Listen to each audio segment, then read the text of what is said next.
మనం త్రిభుజ భుజాల పొడవుల భేదం ఈ సిద్ధాంతం పైన ఒక ఉదాహరణ గురించి తెలుసుకొని ఆ సిద్ధాంతాన్ని గురించి కూడా మనం తెలుసుకోబోతున్నాం.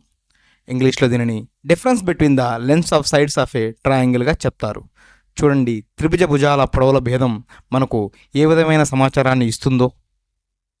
ఇది ఒక త్రిభుజము ఏబిసి, మరొక త్రిభుజము పిక్యూఆర్, మరొక త్రిభుజము ఎక్స్వైజెడ్. ఇలా 3 త్రిభుజాలు ఉన్నాయి. అయితే వాటి యొక్క పొడవులు ఇలా ఉన్నాయి, గమనించండి. ఏబి పొడవు 6 యూనిట్లు, బీసీ పొడవు 8 యూనిట్లు, ఏసీ పొడవు 10 యూనిట్లు.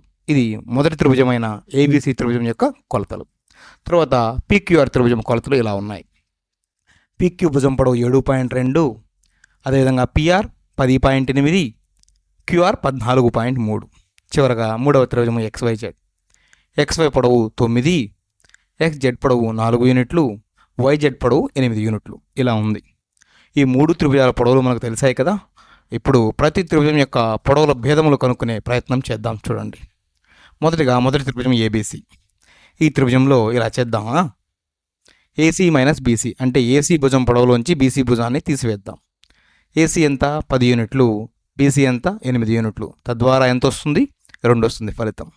మరి ఈ 2 అనేది మరొక భుజం పొడవు. మరొక భుజం ఏంటండి? ఏబీ కదా. దానికన్నా తక్కువగా ఉందా లేదా? ఇలా రాయవచ్చా మనం? ఏసీ మైనస్ బీసీ ఇది లెస్ దెన్ ఏబీ. అవునా? ఏబీ కన్నా తక్కువగా ఉంది కాబట్టి. తరువాత ఏసీ మైనస్ ఏబీ. ఈసారి ఏసీలోంచి ఏబీని తీసివేద్దాం. ఏసీ ఎంత? 10 యూనిట్లు, ఏబీ 6 యూనిట్లు. అంతిమంగా ఫలితం ఎంత వస్తుంది? 4 యూనిట్లు. అయితే ఇది మూడవ భుజమైన బీసీ కన్నా తక్కువగా ఉంది కదా. ఎందుకని? బీసీ 8 యూనిట్లు కాబట్టి. ద్వారా ఏసీ మైనస్ ఏబీ ఇది లెస్ దెన్ బీసీ. తరువాత బీసీ మైనస్ ఏబీ, ఈ 2 భుజాల పొడవులను మనం భేదం చేద్దాం. బీసీ ఎంత? 8 యూనిట్లు, ఏబీ ఎంత? 6 యూనిట్లు కదా. కాబట్టి 8 మైనస్ 6 చేస్తే ఏమొచ్చిందండి? 2. మరి ఈ విలువ ఏసీ కన్నా తక్కువగా ఉందా లేదా? ఇలా ఏసీ కన్నా తక్కువగా ఉంది. అంటే మీరు గమనిస్తే ఈ ఉదాహరణలో ఏ 2 భుజాల పొడవుల భేదం తీసుకున్నా సరే మూడవ భుజం కన్నా తక్కువగా ఉంది. అయితే ఒక ఉదాహరణే కాకుండా మనం మరొక 2 ఉదాహరణలు కూడా చూద్దాం. ఈసారి ఈ 2 త్రిభుజాలను తీసుకుందాం. PQR త్రిభుజము, XYZ త్రిభుజము. పిక్యూఆర్ని గమనించండి. మొదటిగా క్యూఆర్ మైనస్ పిఆర్. క్యూఆర్ ఎంత? 14.3, పిఆర్ ఎంత? 10.8. అవునా? మరి తద్వారా ఫలితం ఏమవుతుంది? 3.5. మూడవ భుజం ఏంటి? 7.2 కదా పిక్యూ. కాబట్టి ఇలా రాయవచ్చా? QR minus PR is less than PQ. తర్వాత క్యూఆర్ మైనస్ పిక్యూ. క్యూఆర్లోంచి పిక్యూ తీసివేద్దాం. క్యూఆర్ ఎంత? 14.3, పిక్యూ ఎంత? 7.2. తీసివేస్తే 7.1. అది 10.8 అంటే పిఆర్ కన్నా తక్కువగా ఉంది. గమనించి చూడండి. QR minus PQ is less than PR. చివరగా మూడవ భుజం, మూడవ భేదం పిఆర్ మైనస్ పిక్యూ. పిఆర్లోంచి పిక్యూ తీసివేద్దాం. పిఆర్ ఎంత అండి? 10.8, పిక్యూ 7.2. భేదం చేస్తే 3.6. మరి అది దేనికన్నా తక్కువగా ఉంది. మీరు గమనించి చూడండి. 14.3 కన్నా తక్కువే కదా క్యూఆర్ కన్నా. ఇలా 3 భుజాల భేదాలు కూడా, అంటే 3 సార్లు తీసుకున్నా కూడా మూడవ భుజం కన్నా కూడా తక్కువగా ఉంది. ఇలా ఈ 3ంటిని మీరు గమనించినట్లయితే ఏ 2 భుజాల భేదం కూడా మూడవ భుజం కన్నా తక్కువగానే ఉంది. చివరిగా మనం ఎక్స్వైజెడ్ త్రిభుజాన్ని కూడా గమనిద్దాం. ఎక్స్జెడ్ మైనస్ వైజెడ్ ఏమవుతుంది? ఎక్స్జెడ్ ఎంత అండి? 9 మైనస్ వైజెడ్ ఎంత అండి? 8. ఫలితం 1. ఇది మూడవ భుజమైన 4 ఎక్స్వై కన్నా తక్కువగా ఉంది. కాబట్టి XZ minus YZ is less than XY. అలానే మరొక భేదం ఎక్స్జెడ్ మైనస్ ఎక్స్వై. ఎక్స్జెడ్ ఎంత? 9, ఎక్స్వై ఎంత? 4. భేదం 5. ఇది మూడవ భుజం ఏమిటి? 8 కన్నా తక్కువగా ఉందా లేదా? 8 అంటే ఏంటి? జెడ్వై లేదా వైజెడ్. కాబట్టి XZ minus XY is less than YZ. చివరగా వైజెడ్ మైనస్ ఎక్స్వై. వైజెడ్ ఎంత అండి? 8, ఎక్స్వై ఎంత అండి? 4. ఫలితం 4. అది 9 కన్నా తక్కువ ఉంది కదా. ఎక్స్జెడ్ 9 కన్నా తక్కువ. ఇలా YZ minus XY is less than XZ. ఇక్కడ కూడా చూడండి, ఏ 2 భుజాల భేదం తీసుకున్నా మూడవ భుజం కన్నా తక్కువగానే ఉంది. అంటే ఈ 3 ఉదాహరణల నుంచి మనకేం తెలుస్తుంది?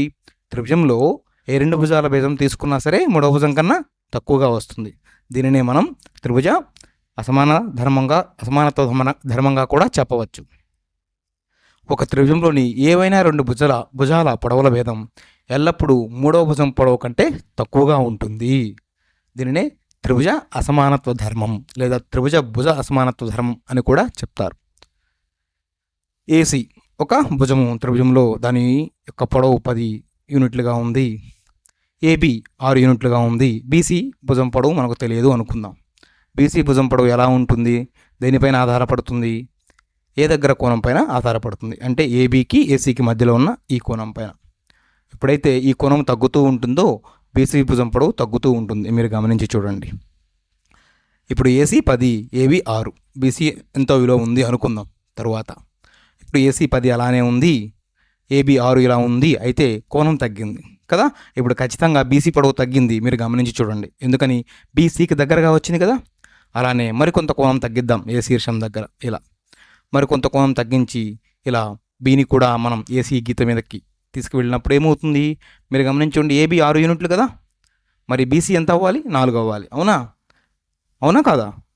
ఖచ్చితంగా అలానే అవుతుంది. అంటే ఏంటి, ఈ రెండు భుజాల భేదం ఎంత, 10 - 6, 4. అవునా? అలాంటప్పుడు త్రిభుజం ఏర్పడదు. ఖచ్చితంగా అది 4 కన్నా ఎక్కువ ఉన్నప్పుడు మాత్రమే త్రిభుజం ఏర్పడుతుంది. 4కు సమానం అయింది అనుకుందాం బీసీ కూడా, అదేమవుతుంది, సరళ రేఖే అవుతుంది కదా. ఖచ్చితంగా బీసీ 4 కన్నా ఎక్కువ ఉండాలి. అంటే ఇలా బీసీ ఖచ్చితంగా 4 కన్నా ఎక్కువ ఉండాలి, లేకపోతే సరళ రేఖకి సమానంగా అయిపోతుంది. అంటే ఏంటి, బీసీ ఇస్ గ్రేటర్ దెన్ 10 - 6గా కూడా రాయొచ్చు. రెండు భుజాల భేదంగా కూడా మనం చెప్పవచ్చు. లేదా BC is greater than AC minus AB. దీనినే మనం త్రిభుజ అసమానత్వ ధర్మం అని అంటాం. ఈ వీడియోలో మనం ఏం నేర్చుకున్నాం, ఒక త్రిభుజంలోని ఏవైనా రెండు భుజాల పొడవుల భేదం ఎల్లప్పుడూ మూడవ భుజం పొడవు కంటే తక్కువగా ఉంటుంది.